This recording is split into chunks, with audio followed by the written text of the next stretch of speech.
મારી Hasmukh Saxena official YouTube ચેનલને like કરી સબસ્ક્રાઇબ કરો અને બેલ આઇકોનના સિમ્બોલ પર ક્લિક કરો.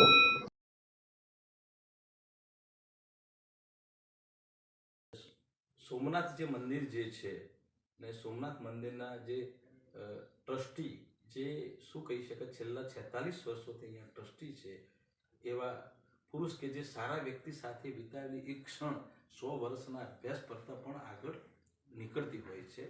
તો આજે એવો પ્રસંગ છે બની ગયો છે કે એમની સાથે આપણને મળવાનું મન થયું. પણ સંવિધાન જે ભારતનું બંધારણ હતું એમને સપ્રેમ ભેટ આપ્યું છે.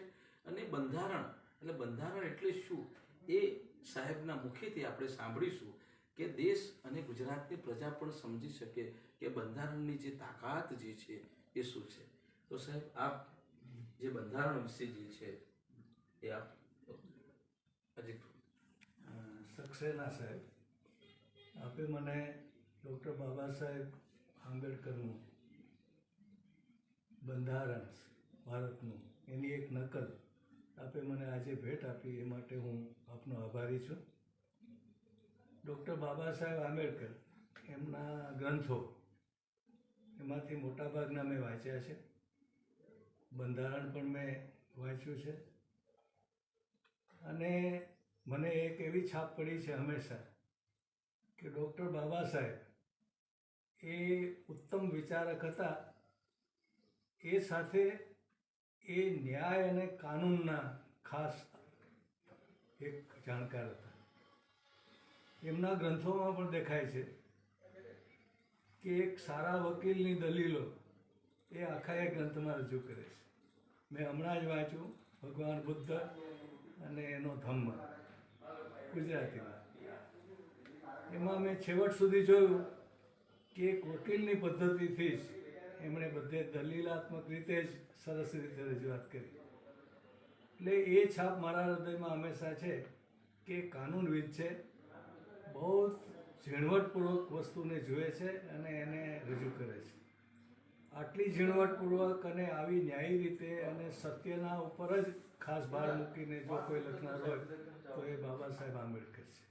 એટલે એમણે આપણું જે બંધારણ રચ્યું એમાં એ એમની વકીલાત તરીકેની જે શક્તિ એ પણ આવી, એમની સત્ય પ્રત્યેની જે નિષ્ઠા એ પણ આવી અને સમાજનું ઊંડું અધ્યયન એ પણ આવ્યું.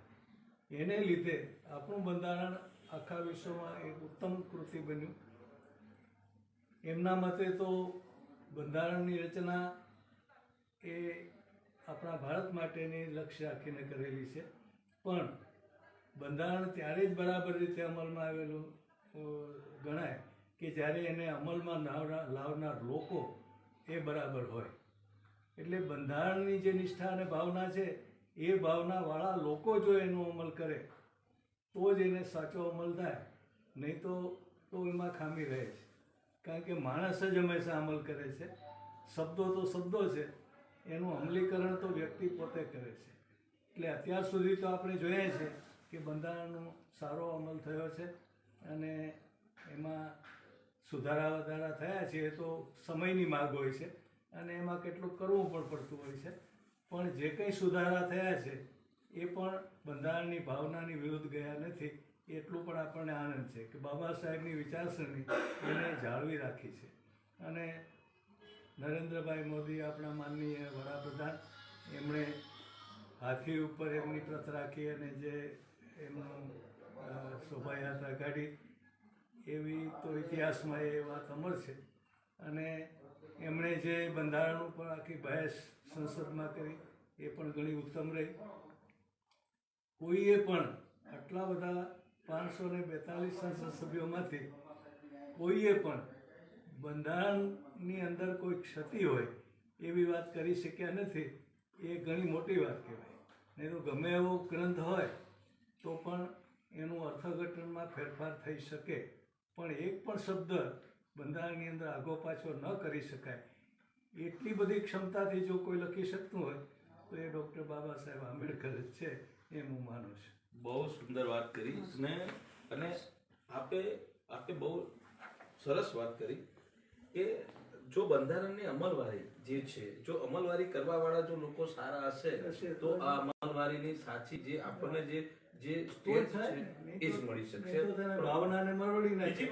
બીજી વાત સાહેબ એ કહું કે આપ છેલ્લા 46 વર્ષથી એ ગુજરાતના પનોતા પુત્ર માનનીય તત્કાલીન વડાપ્રધાન શ્રી મોરારજી દેસાઈ સાહેબ હતા અને આજે સોમનાથ મંદિરમાં છેલ્લા 46 વર્ષોથી આપ ટ્રસ્ટી છો. તો એ વિશે, આ સોમનાથ મંદિર વિશે આપ શું સંદેશો આપવા માંગો? 46 વર્ષ સુધી આપનું હેલ્થ પણ સારું છે, આપ પ્રોફેસર છો અને અમને પણ ગર્વ થાય છે કે આપની સાથે અમે આટલી ચર્ચા કરી, તો એ વિશે આપ કંઈ કહેશો? હા, જરૂર કહીશ. મારો જન્મ જ પ્રભાસ પાટણમાં થયો છે, જ્યાં ભગવાન સોમનાથનું દેવાલય છે. ત્યાં જ હું ભણ્યો છું. ત્યાં જ મેં કોલેજની અંદર સંસ્કૃતના અધ્યાપક, પ્રાધ્યાપક અને પ્રિન્સિપાલ તરીકે કામ કર્યું છે. ત્યાંથી જ હું નિવૃત્ત થયો છું અને એ ગાળા દરમિયાન જ મને 1975થી ભગવાન સોમનાથની સેવાની તક પૂજ્ય શ્રી મોરારજીભાઈ દેસાઈ, જે આપણા એ વખતના વડાપ્રધાન હતા, એમના દ્વારા મળી છે. અને એમાં મારા સદગત પૂજ્ય ગુરુજી ડૉક્ટર M.T. બુચ, એમનો જ ફાળો છે. એમની આજ્ઞા માનીને જ મેં આ સ્વીકાર્યું છે. મને એમણે એક લીટીનો પત્ર લખેલો કે તમારું નામ સોમનાથ ટ્રસ્ટના ટ્રસ્ટી તરીકે મોકલવામાં આવ્યું છે અને એ પાસ થઈને આવે તો તમે ના કહેશો નહીં. મેં એના જવાબમાં એક જ લીટીનો ઉત્તર આપેલો કે આપ ગુરુની આજ્ઞા હું માથે ચડાવું છું. એટલે ગુરુ આજ્ઞાથી મેં આ આખી એ પ્રવૃત્તિ આટલા વર્ષો સુધી કરી છે. આપેલા વચનને હું નિભાવું છું. હજુ પણ જેટલી ઈશ્વર ઈચ્છા હશે એટલું હું નિભાવીશ. હવે બીજી એ વાત કહું છું કે આટલા વર્ષોનો અનુભવ, ઘણા વર્ષોનો અનુભવ કહેવાય. એક જ સંસ્થામાં આટલા 45 વર્ષ પૂરા કરવા. ઘણા લોકો મને એમ કહે છે કે તમે આટલા બધા વર્ષો સુધી એક જ ઠેકાણે કામ કર્યું અને છતાં તમારા વિશે કેમ કંઈ કોઈ વિવાદ ન જાગ્યો. ઘણાને નવાઈ લાગે છે. નહીં તો કેટલીક વાતોમાં વાંધા વિરોધ બધા પડતા હોય છે, પણ મારું લક્ષ્ય તો માત્ર સેવાનું હતું. એમાંથી કોઈ લાભ લેવાની વાત હતી નહીં. મેં ક્યારેય લીધો નથી અને મેં મારો ઘરના ખર્ચ કરીને જ એ સેવા કરી છે. એટલે કોઈને એમાં કંઈ કહેવાનું હોય નહીં અને કોઈ પ્રશ્ન ઉપસ્થિત થાય નહીં. એટલે નિસ્વાર્થ સેવા, જે શ્રીમદ ભગવદ્ ગીતામાં કોઈ પણ જાતની આશા રાખ્યા વિના કામ કરવું, એ દિશામાં જ મેં કામ કર્યું છે. કારણ કે હું સંસ્કૃતના અધ્યાપક તરીકે શ્રીમદ ભગવદ્ ગીતા મેં ઘણા વર્ષો સુધી ભણાવી છે. ઉપરાંત હું વેદાંત મારો મુખ્ય વિષય હતો, એટલે તત્વજ્ઞાન એ મુખ્ય બાબત છે. એટલે આ બધા સંસ્કારોને કારણે મેં ક્યારેય પણ કોઈ એવી વાત તરફ લક્ષ્ય આપ્યું નથી જેમાંથી મારો કોઈ સ્વાર્થ હોય. એટલે સ્વાર્થ રહિત સેવા કરીએ તો વિવાદ થાય નહીં, એ તો સ્વાભાવિક બાબત છે. એટલે હંમેશા મોરારજીભાઈ એ મારા ખૂબ જ પ્રશંસક રહ્યા છે. એ મને ગૌરવ છે. મેં 7 વર્ષ સુધી એમના સેક્રેટરી તરીકે પણ કામ કરેલું. સોમનાથ ટ્રસ્ટના એ ચેરમેન હતા અને હું સેક્રેટરી હતો 1978થી. તો એ વખતે એક પણ પ્રસંગ એવો નથી બન્યો કે જે મેં વાત એમની પાસે મૂકી હોય અને મોરારજીભાઈએ ના પાડી હોય. એક પણ પ્રસંગ બન્યો નથી જેમાં એને ના પાડી હોય. એટલે એ સ્વીકારી છે. એ જ ઘણી મોટી વાત છે કે એવા મહાન વિચારક અને એટલા સિદ્ધાંતવાદી માણસ એ ક્યારેય મને કંઈ ના ન પાડે. એટલે એમને એક વિશ્વાસ કેટલો હશે એનો પણ મને અહેસાસ થયો. એ વખતે તો હું માત્ર 32 વર્ષનો હતો જ્યારે મારી નિમણૂક થઈ અને મોરારજીભાઈ વખતે 70 વર્ષના હતા. એટલે એક ઘણો મોટો તફાવત હતો. હું તો બાળક ગણો અને છતાં હું એમ માનું છું કે એણે મને આગળ લાવવા માટે, મને બરાબર સમજણ આપવા માટે એમણે મને કંઈ પણ ઠપકો નહીં આપ્યો હોય. કંઈ ઠપકાપાત્ર માણસ ન હોય એવું ન બને, ભૂલ ન કરે એવું પણ ક્યારેય બને નહીં. પણ એમને જે પ્રેમ હતો મારા ઉપર, એને કારણે એમણે મને પ્રોત્સાહન આપ્યું છે એમ હું માનું છું. અને મોરારજીભાઈ જેવી વ્યક્તિ જે ભારતના વડાપ્રધાન હોય એમની સાથે હું વર્ષો સુધી સતત રહ્યો.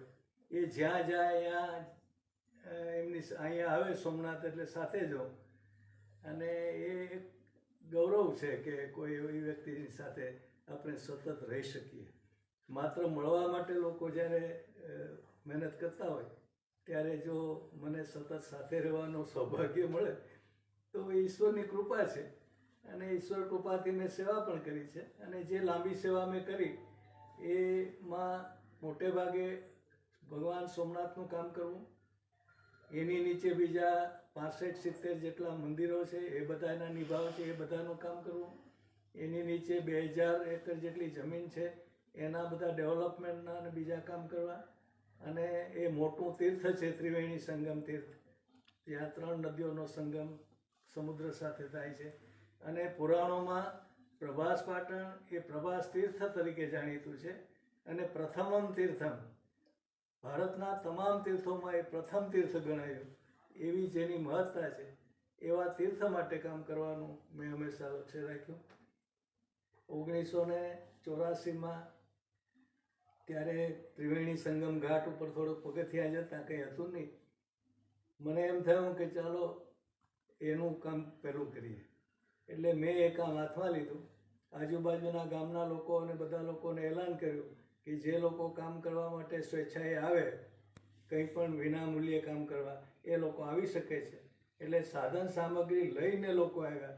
અને 1400 ફૂટ લાંબો, 90 ફૂટ પહોળો અને લગભગ 30 ફૂટ ઊંડાઈ સહિતનો ઉપર એમ 3 દિશામાં એટલું વિશાળ કામ અમે માત્ર 3.5 મહિનામાં કર્યું. રાત ને દિવસ કામ કરીને સતત ચાલુ, લોકો બદલાતા જાય, કામ ચાલુ રહે. અને એની અંદર કેટલાક લોકોએ બધી સામગ્રી પણ આપી. અને એક બીજી વિશેષ એમાં એવી વાત કરી અમે કે રેતી જ્યાં નદીમાંથી જ કાઢી, પથ્થર એ કંઈ ખરીદ્યો નહીં, આખા ગામમાંથી જ્યાં પડતર પથ્થર પડ્યા હતા એ લોકોની અનુમતિથી અમે ભેગા કરી લીધા અને એ ત્યાં વાપર્યા. અને લોકોએ મહેનત કરીને બનાવ્યું.